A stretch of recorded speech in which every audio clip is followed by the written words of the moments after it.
ভাই এটার প্রাইস কত? জি আপু, এটার প্রাইস হচ্ছে 4000 টাকা। ভাই আমি 800 টাকা দিব।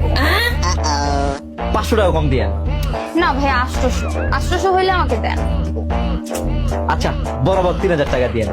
আমি একদম 800 দিব, হইলে দেন, না হলে আমরা গেলাম। আচ্ছা নেন আপু নেন।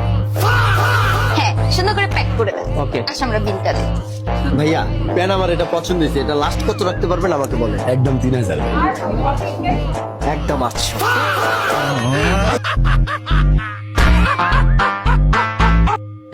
হ্যালো, এই তোমার কি হয়েছে? যমুনায় সেতু হয়েছে, মহাখালীতে ফ্লাইওভার হয়েছে, পাইলট স্কুল সরকারি হয়েছে, ওসমান মিয়া হাজি হয়েছে, পোলা দুইটা পাজি হয়েছে, পরশুদিন ডাইলে লবণ বেশি হয়েছে। তোমার কি হয়েছে? আমার ঘোড়ার আন্ডা হয়েছে।